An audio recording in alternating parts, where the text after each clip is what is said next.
So very good morning my dear students. So आज का discussion start करते हैं एपीजे अब्दुल कलाम जी के कोट के साथ। अब्दुल कलाम जी कहते हैं, you can not change your future but you can change your habits and surely your habits will change your future. So my dear student, ये जो कोट है अब्दुल कलाम जी का, इसका सिंपल मीनिंग है कि we can not control our future. हम जो है अपने फ्यूचर को कंट्रोल नहीं कर सकते, फ्यूचर में क्या होगा उसको प्रिडिक्ट नहीं कर सकते। Then what we can control, हम कंट्रोल कर सकते हैं जो हमारा आज है। और वो कैसे कंट्रोल कर सकते हैं?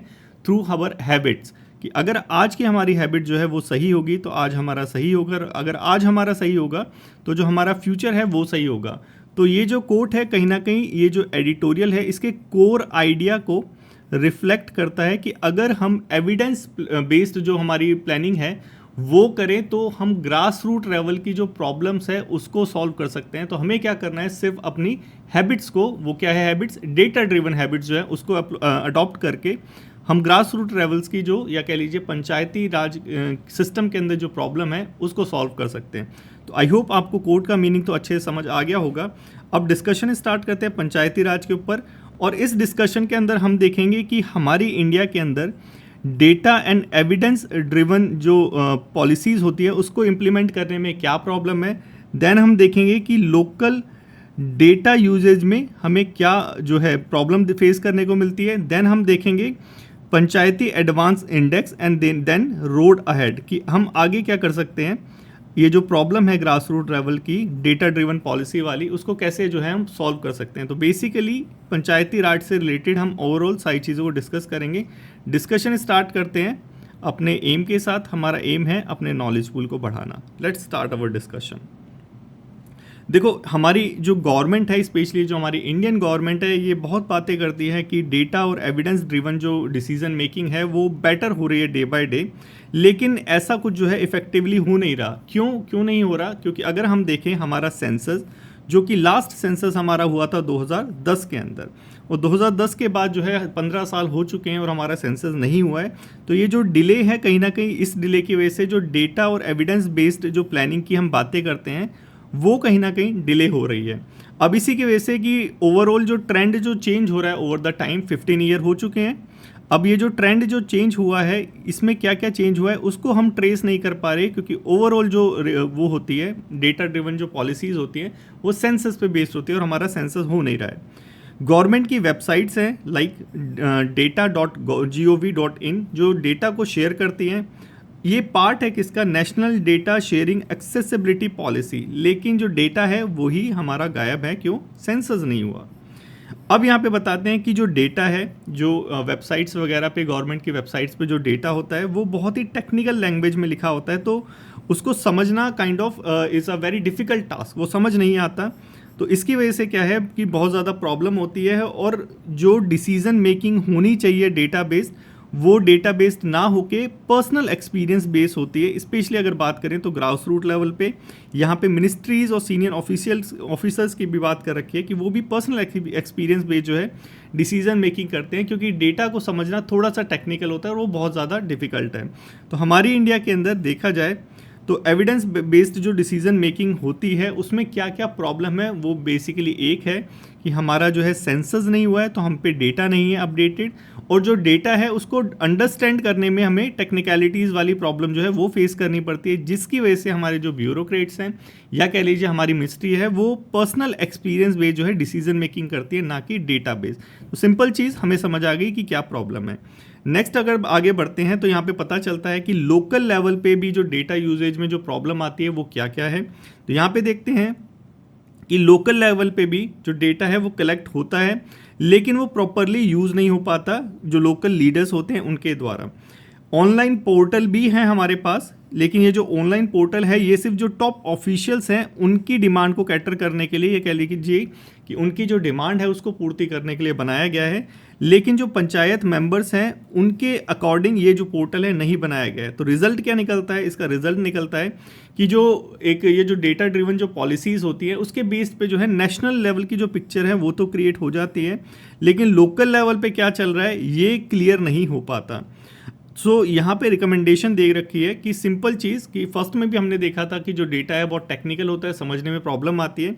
तो यही यहाँ पे रिकमेंडेशन है कि अगर ग्राम पंचायत के लेवल पे अगर जो डेटा लेके आए उसको सिंपल फॉर्मेट में लेके आए तो लोकल लेवल पे जो है हम इम्प्रूवमेंट देख सकते हैं एरियाज़ के अंदर, क्योंकि डेटा बेस जो है हमारी वो जो होगी प्लानिंग होगी, डेटा बेस्ड हमारा डिसीजन मेकिंग होगा अगर डेटा को बहुत ज़्यादा सिंप्लीफाई कर दिया जाए और लोकल लेवल के हिसाब से जो है डेटा बनाया जाए। लेकिन प्रॉब्लम क्या थी कि ऑनलाइन जो पोर्टल्स है लोकल लेवल पे डेटा कलेक्ट होता है, लेकिन उसको समझना बहुत डिफिकल्ट होता है क्योंकि पोर्टल्स टॉप ऑफिशियल को सर्व करने के लिए बनाए गए होते हैं, ना कि पंचायत मेंबर्स को। तो इसको सिंप्लीफाई कर दिया जाए तो हमें इस चीज़ का सॉल्यूशन मिल जाएगा। सो गवर्नमेंट की एक रिपोर्ट है पंचायत एडवांसमेंट इंडेक्स रिपोर्ट 2023।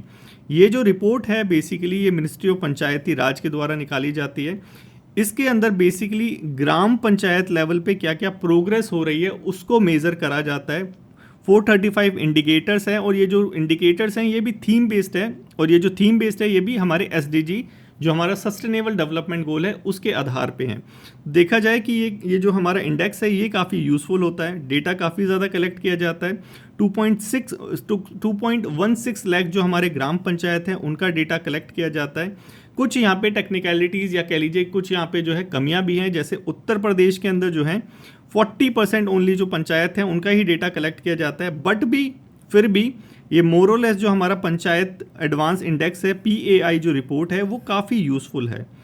अब यहाँ पे यही बता रखा है कि ये जो डेटा आता है इसके अंदर, अब हमने स्टार्टिंग में प्रॉब्लम क्या देखी थी, हमने स्टार्टिंग में प्रॉब्लम देखी थी कि ये जो डेटा आता है काफ़ी टेक्निकलिटीज़ वाला होता है, डिफ़िकल्टी होती है अंडरस्टैंड करने में। लेकिन ये जो हमारा PAI है पंचायत ये जो इंडेक्स है हमारा एडवांसमेंट इंडेक्स, इसके अंदर जो डेटा होता है काफ़ी सिंप्लीफाइड होता है। इवन पंचायत या कह लीजिए सरपंच या कह लीजिए वार्ड जो मेंबर्स होते हैं वो भी इस डेटा को समझ सकते हैं, और ये जो ऑनलाइन पोर्टल है उस पर भी अवेलेबल होता है PAI.gov.in।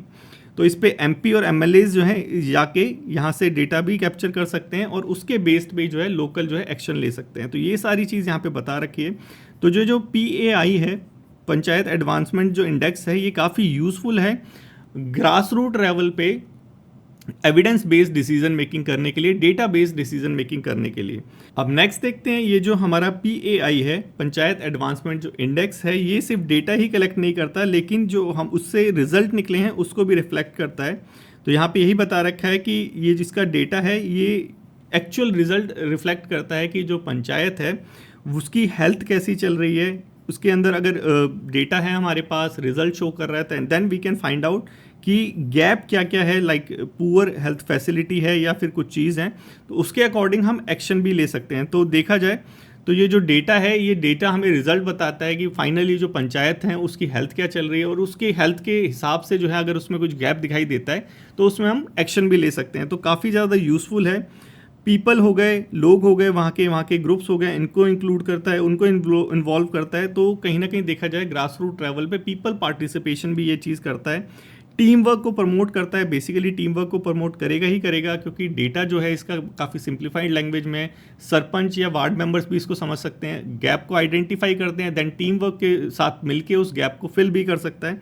तो ये सारी चीज़ें यहाँ पे होती है। और देखा जाए इंस्टीट्यूशंस यहाँ पे जैसे उन्नत भारत अभियान जो है वो बेसिकली जो नियर बाय विलेज के जो लोग हैं उनको भी एनकरेज करते हैं कि इस डेटा का यूज़ करें और जो अपना स्कोर है उसको इम्प्रूव करें। तो देखा जाए यहाँ पे तो ये जो हमारा PAI है काफ़ी यूज़फुल है ग्रास रूट लेवल पे जो प्रॉब्लम्स चल रही है उनको डेटा बेस्ड एविडेंस के बेस्ड पे डिसीजन मेकिंग करके सॉल्व करने के लिए ये काफ़ी ज़्यादा यूज़फुल है। तो इसको थोड़ा सा याद रखने वाली चीज़ है। अब यहाँ पे कुछ रिकमेंडेशन और कुछ बेनिफिट्स भी बता रखे हैं कि हमें जो है अपने जो डेटा एनालिस्ट हैं उनको ट्रेन करने की ज़रूरत है डिस्ट्रिक्ट लेवल पे, ब्लॉक लेवल पे। ऑल तो हम पे डेटा है ऑलरेडी, ग्राउंड लेवल का डेटा की मैं यहाँ पे बात कर रहा हूँ PAI के अंदर। सेंसस लेवल का जो इंटरनेशनल कह लीजिए पूरे इंडिया लेवल का जो डेटा है सेंसस में जो कंडक्ट होता है वो हमारे पास ऑल तो नहीं है, लेकिन हमारे पास ग्राउंड लेवल का डेटा है यहाँ पे जो PAI कंडक्ट करता है। तो बेसिकली हमें करने की क्या ज़रूरत है, बस हमारे जो डेटा एनालिस्ट है उनको ट्रेन करने की ज़रूरत है ताकि वो उसको और ज़्यादा ईजी और ज़्यादा स्मूथ बना सके। काफ़ी ज़्यादा पावरफुल टूल है, सिमिलर इंडेक्स भी है। एक रिकमेंडेशन और दे रखी है यहाँ पे कि जो अर्बन लोकल बॉडीज़ है, क्योंकि ये जो ऊपर वाला इंडेक्स था PAI ये पंचायत के लिए था बेसिकली। तो अर्बन लोकल बॉडीज़ जो है, क्योंकि अर्बन एरिया भी प्रॉब्लम को फेस करता है, तो यहाँ पे जैसे कि अर्बन फ्लडिंग एक फिनोमिना है, हीट जो आइलैंड इफेक्ट है ये अर्बन फिनोमिना है, तो इसको दूर करने के लिए भी सिमिलर इंडेक्स होना चाहिए। अब इसके अंदर जो है ranking, it is more than just ranking, ये बता रखा है कि जो पीआई के अंदर जो रैंकिंग दे रखी है, सिर्फ ये रैंकिंग ही नहीं है, ये जस्ट विलेज को बताता है कि उनको किस चीज़ की ज़रूरत है और उनको हेल्प भी करता है कि कैसे इसको सॉल्व कर सकते हैं। और इतना ही नहीं, क्योंकि हमें जो है पीएआई के अंदर जो है प्रॉपर डेटा मिल रहा है लोकल लेवल पे, तो जो हमारा फंड आता है, जैसे सीएसआर फंड आता है या फिर डिस्ट्रिक्ट मिनरल फाउंडेशन का जो फंड आता है, या एमपी लाड या एमएलए लाड वाली जो स्कीम होती है, वो जो फंड होता है उसको मोर इफेक्टिवली हम यूज़ कर सकते हैं। क्यों? क्योंकि हम पे डेटा है, हमें पता है कि किस एरिया में पर्टिकुलर गैप है, किस विलेज की हेल्थ कैसी चल रही है। तो कहीं ना कहीं गवर्नेंस के लिए ये बहुत इंपॉर्टेंट टॉपिक है, क्योंकि लोकल लेवल पे गवर्नेंस को इम्प्रूव करना सबसे ज़्यादा इंपॉर्टेंट है, क्योंकि first point of contact with the government कौन है? हमारा पंचायत है, हमारी अर्बन लोकल बॉडीज़ है। तो यही यहाँ पे बता रखा है कि अगर ये सारी चीज़ करेंगे तो लोकल लेवल पे तो इम्प्रूवमेंट होगी ही होगी, साथ ही साथ जो हमारा एसडीजी है उसके गोल भी, उसके टारगेट्स भी हम 2030 तक अचीव कर पाएंगे। तो आई होप आपको ये जो एडिटोरियल है अच्छे से समझ आ गया होगा, काफ़ी अच्छा एडिटोरियल था। इस पेपर 2 के टॉपिक को लिखने का ट्राई करना, लिखने के बाद जो है आप डिस्कशन ग्रुप के अंदर सेंड कर सकते हैं। डिस्कशन ग्रुप का जो लिंक है वो डिस्क्रिप्शन के अंदर दे रखा है, 2 लिंक है, दोनों को ज्वाइन कीजिए। एक टेलीग्राम जहाँ पे ये पीडीएफ मिल जाएगी, एक डिस्कशन ग्रुप का लिंक है। नेक्स्ट चलते हैं OCI. OCI stand for overseas citizen of India. So सबसे पहले हम देखेंगे कि ये जो है topic why it is in news, कि OCI जो है न्यूज़ के अंदर क्यों है। Then we will discuss what is this OCI क्या होता है, क्या क्या इसके बेनिफिट्स हैं, क्या क्या चैलेंजेस हैं, ये सारी चीज़ें हम इस डिस्कशन में देखेंगे। डिस्कशन स्टार्ट करते हैं। Let's discuss why this OCI overseas citizen of India is in news. News में क्यों है? क्योंकि निताशा जो कॉल है, जो ब्रिटिश कश्मीरी एकेडमिक्स है, जो ब्रिटिश में ही रहती हैं, बेसिकली वेस्टमिंस्टर लंदन के अंदर रहती हैं, ठीक है। तो इन्होंने बेसिकली इंडिया के कह लीजिए एंटी इंडियन जो एक्टिविटीज़ हैं वो कहीं ना कहीं परफॉर्म करी। तो इंडियन गवर्नमेंट ने क्या करा, उनका जो OCI जो रजिस्ट्रेशन था उसको कैंसिल कर दिया। तो इसलिए ये जो है न्यूज़ में है और बहुत इंपॉर्टेंट है हमारे लिए जानना कि OCI क्या चीज़ होती है। तो सबसे पहले देखते हैं कि OCI जो कार्ड होल्डर है इसके बारे में थोड़ा सा हम देखेंगे, जैसे कि वो नताशा जी थी, ठीक है। OCI जो स्कीम है ये कब इंट्रोड्यूस की गई थी? ये इंट्रोड्यूस की गई है अंडर सिटीजनशिप एक्ट 1955 इन 2005। 2005 के अंदर ये अंडर सिटीजनशिप एक्ट 1955 के तहत जो है ये OCI स्कीम को लॉन्च किया गया है। इसके अंदर एलिजिबिलिटी होती है कि किस किस को जो है OCI का सर्टिफिकेट मिलेगा, लेकिन 2 जो कंट्रीज़ हैं उनको OCI सर्टिफिकेट नहीं मिलता, जो लोग पाकिस्तानी हैं और जो लोग बांग्लादेश में रह रहे हैं, ठीक है। उनको जो है OCI सर्टिफिकेट नहीं मिलता। जैसे जो नताशा थी वो कहाँ रही, यूके में, तो उनको OCI सर्टिफिकेट मिलता है। मिलेगा किसको? मिलेगा उसको, ये यहाँ पे एलिजिबिलिटी क्राइटेरिया बता रखा है, मिलेगा उसको जो इंडिया के अंदर रह रहा है या किसी तरीके से जो है इंडिया से बिलोंग करता है। जैसे यहाँ पे बता रखा है, who was a citizen of India at और एनी टाइम आफ्टर 26 जनवरी 1950, मतलब 26 जनवरी 1950 तक या उससे उसके बाद में जो है सिटीजन्स ऑफ इंडिया हो, या एलिजिबिलिटी रखता हो कि भाई सिटीजन ऑफ इंडिया बन जाए 26 जनवरी 1950 में। अब ये जो 26 जनवरी 1950 है, ये डेट क्यों रखी है? थोड़ा सा दिमाग लगा के मेरे को बताओ क्यों रखी है। इंडिया से बिलोंग करता हो after August 1947, belong to territory of that become the part of India after 15 August 1947, की उस एरिया से बिलोंग करता हो जो 15 अगस्त 1947 जब हम आज़ाद हुए थे उसके बाद इंडिया का पार्ट बन गया हो, या फिर उसके हु इज़ अ चाइल्ड और ग्रैंड चाइल्ड और ग्रेट ग्रैंड चाइल्ड हो। मतलब सिंपल चीज़ यहाँ पे एक चीज़ ध्यान रखना कि किसी ना किसी तरह से वो इंडिया से रिलेटेड हो, या तो उसके दादा या परदादा या फिर वो खुद भी जो है आज़ादी के बाद इंडिया में रह रहा हो, तो वो एलिजिबल होगा, ठीक है। ये चीज़ थोड़ा सा याद रखना। अब स्पाउस हो गए, स्पाउस मतलब कि पति या पत्नी, वो भी एलिजिबल होंगे इन सब चीज़ों के लिए, OCI कार्ड के लिए। कौन एलिजिबल नहीं है उस पर ज़्यादा ध्यान रखना। एक तो ये पाकिस्तानी और ये बांग्लादेशी, या फिर कोई फॉरेन मिलिट्री पर्सनल्स हो जो रिटायर हो रखा हो या फिर सर्विस कर रहा हो, वो भी एंटाइटल नहीं होगा OCI कार्ड के लिए, ठीक है। ये चीज़ थोड़ा सा याद रखना, ये और एक ये, ठीक है। एक POI कार्ड था, एक OCI कार्ड था, 2 पहले अलग अलग कार्ड थे, लेकिन 2015 के अंदर दोनों को मर्ज कर दिया गया। बस इतनी सी इन्फॉर्मेशन है, ये थोड़ा सा याद रखना। अब देखेंगे कि OCI कार्ड, हमने देखा कि OCI कार्ड क्या होता है। बेसिकली सिटीजनशिप एक्ट जो एक्ट था 1955 का, उसके अंदर जो है इंडियंस को दिया जाता है, जिनका origin some kind of Indian हो उनको दिया जाता है। किन किन को नहीं दिया जाता? जो पाकिस्तानी है, बांग्लादेशी है, और जो फॉरेन मिलिट्री सर्विसेज के अंदर है उनको नहीं दिया जाता। चाहे वो रिटायर हो रखे हो तब भी नहीं दिया जाता। अब इसका बेनिफिट देखेंगे, बेनिफिट रहता है कि उनको मल्टीपल एंट्री और एग्जिट जो है, मतलब बार बार इंडिया आना है जाना है, तो उनको वीज़ा लेने की कोई ज़रूरत नहीं है। तो एक तरह से लॉन्ग टर्म वीज़ा का ही काम करता है। फाइनेंशियल, इकोनॉमिक, एजुकेशनल मैटर के अंदर भी जो है वो अपना यहाँ पे ले सकते हैं। लेकिन अगर उनको लैंड खरीदना है, प्लांटेशन लैंड करना है, तो वो ये सारी चीज़ नहीं कर सकते। अब ये जो है eligibility for grant of Indian citizenship, अगर OCI आप पे कार्ड है और आप जो है फॉरेन कंट्री में रह रहे हैं, तो आप इंडियन सिटीजनशिप के लिए भी जो है अप्लाई कर सकते हैं after completion of 5 year as a OCI card holder. ठीक है, 5 साल के बाद OCI कार्ड होल्डर होने के 5 साल के बाद जो है आप इंडियन सिटीजनशिप के लिए भी अप्लाई कर सकते हैं। ये एक क्राइटेरिया, ये भी थोड़ा सा याद रखना है। और नेशनल पेंशन जो स्कीम है उसके लिए भी जो है हमारे जो OCI कार्ड होल्डर है वो एप्लीकेबल है। लेकिन एक चीज़ है कि OCI कार्ड होल्डर होने के बाद आपको राइट टू वोट नहीं होता। ऐसा नहीं है कि आप जो है OCI कार्ड होल्डर है, इंडिया में मल्टीपल एंट्री एग्जिट करते हैं तो वोटिंग हो रहे हैं तो आप उसमें जो है पार्टिसिपेट कर सकते हैं, ऐसा बिल्कुल भी नहीं है। ठीक है, कॉन्स्टिट्यूशनल जो भी पोस्ट होती है, जैसे प्रेसिडेंट हो गए, वाइस प्रेसिडेंट हो गए, जजेस हो गए, हाई कोर्ट जजेस हो गए, उनके लिए भी OCI कार्ड होल्डर जो है एलिजिबल नहीं रहता। और मेंबर ऑफ हाउस, मतलब कि जो गवर्नमेंट के पद हैं उसके लिए OCI कार्ड होल्डर जो है एलिजिबल नहीं होता। पब्लिक सर्विसेज पोजीशन, वो सारी चीज़ यहाँ पे वही बता रखी है जो मैंने बोला कि राइट टू वोट नहीं होता और गवर्नमेंट के लिए काम नहीं कर सकता। बस सिंपल चीज़, ना तो कोई हाई पोस्ट में ना लोअर पोस्ट पे, क्योंकि यहाँ पे पब्लिक सर्विसेज भी दे रखा है। तो आई होप आपको OCI वाला समझ आ गया होगा। ये क्वेश्चन है, ट्राई करना इसको अटैम्प्ट करने का। नेक्स्ट चलते हैं। नेक्स्ट है हमारा ज़ीरो FIR। तो ये जो ज़ीरो FIR है, why this news in news, ये जो न्यूज़ है ये क्यों सुर्खियों में है उसको थोड़ा सा देखेंगे। देन ये जो ज़ीरो FIR है ये क्या होती है, then we will also see कि ज़ीरो FIR क्या होती है। ये तो E0 FIR है, एक ज़ीरो FIR भी होती है, वो क्या होती है, इन चीज़ों को देखेंगे। तो देखो क्यों न्यूज़ में है ये E0 FIR, क्योंकि हमारा जो I4C है, इंडियन साइबर कोऑर्डिनेशन सेंटर जो है, उसने अभी रिसेंटली लॉन्च करा है E0 FIR इनिशिएटिव। अगर इस E0 FIR को आपको लॉन्च करना है तो आपको रजिस्टर्ड करना पड़ेगा, मस्ट है, 1930 हेल्पलाइन के थ्रू या फिर cybercrime.gov.in पोर्टल के थ्रू। तो दोनों ही ऑप्शन है, इन दोनों के थ्रू आप E0 FIR लॉन्च कर सकते हैं।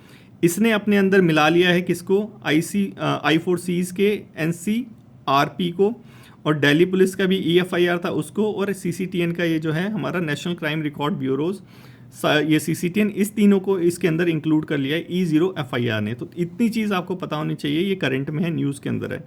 अब देखते हैं ज़ीरो FIR क्या होता है।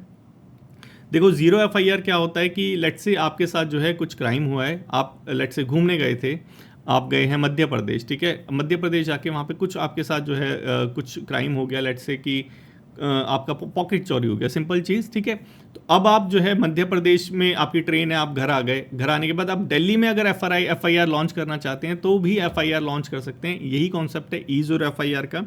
Irrespective of the area where the offence is committed, आप कहीं भी जो है FIR लॉन्च कर सकते हैं। फिर उसके बाद एक बार रजिस्टर्ड हो गई, वो ऑटोमेटिकली जो है अप्रोप्रिएट जो पुलिस स्टेशन है वहाँ पे जो है ट्रांसफ़र हो जाएगी। ये रेगुलर FIR की तरह नहीं होता, तो रेगुलर FIR नंबर भी यहाँ पे प्रोवाइड नहीं किया जाता। ये जो है सेक्शन 154 CRPC 1973 के बेस पे है, और इसका जजमेंट से रिलेशन है वो है जस्टिस वर्मा कमेटी रिकमेंडेशन के बेस पे। ठीक है, जो कि निर्भया केस के बाद आया था। तो ये ज़ीरो FIR से रिलेटेड कुछ चीज़ें हैं, ये हमेशा याद रखना। ये है नेक्स्ट हमारा क्वेश्चन नंबर 2, इसको ट्राई करना है अटैम्प्ट करने का। नेक्स्ट देखते हैं AGR। सबसे पहले देखेंगे कि ये न्यूज़ में क्यों है AGR, then we will see what is AGR, AGR होता क्या है, देन उससे रिलेटेड कंसर्न। ठीक है, सबसे पहले देखते हैं न्यूज़ में क्यों है। न्यूज़ में इसलिए है क्योंकि हमारी जो कंपनीज़ हैं, जैसे एयरटेल हो गया, वोडाफोन हो गया, टाटा हो गया, इन्होंने कोर्ट से गुहार लगाई थी कि भाई जो हमारा AGR है, एडवांस ग्रोस रिवेन्यू जो है, उसको वेव ऑफ कर दिया जाए। लेकिन सुप्रीम कोर्ट ने बोला कि नहीं, ऐसा नहीं होगा। तो ये चीज़ हमें समझ आ गई कि क्यों ये न्यूज़ में है। अब देखते हैं कि AGR क्या होता है। AGR बेसिकली एक फ़ी है, यूजेज और लाइसेंस फ़ी जिसे आप कह सकते हैं, जो टेलीकॉम ऑपरेटर, जैसे भारतीय एयरटेल हो गया, ये टेलीकॉम ऑपरेटर है, इनको पे करनी पड़ती है हमारे डिपार्टमेंट को, डिपार्टमेंट ऑफ टेलीकॉम को। मतलब सरकार को एक पर्टिकुलर फ़ी जो है AGR के रूप में हमारी जो ये उद्योगपति जो कंपनीज हैं एयरटेल वगैरह, इनको पे करनी पड़ती है, उसे कहते हैं एजीआर। इस एजीआर के अंदर दो चीज़ आती है, एक तो होता है लाइसेंस फी, होता है एक्स्ट्रा स्पेक्ट्रम यूजेज चार्ज, ठीक है। ये दोनों चीज़ जो है एजीआर के अंदर आती है। स्पेक्ट्रम यूजेज चार्ज होता है 3 से 5% और लाइसेंस फी होती है 8%। तो बस इतनी सी चीज़ थी, इतना याद रखना है। क्वेश्चन नंबर 3 है, ट्राई करना अटैम्प्ट करने का। नेक्स्ट चले, नेक्स्ट है हमारे कल वाले जो हमारे जो डेली डिस्कशन के क्वेश्चंस थे 3, उनके यहाँ पे मैंने सॉल्यूशन प्रोवाइड करा रखे हैं, तो यहाँ से आप टैली कर सकते हैं कि आपका जो आंसर था वो क्या था। So thank you so much. आज के डिस्कशन में बस इतना ही था। Thank you for today's discussion. Take care.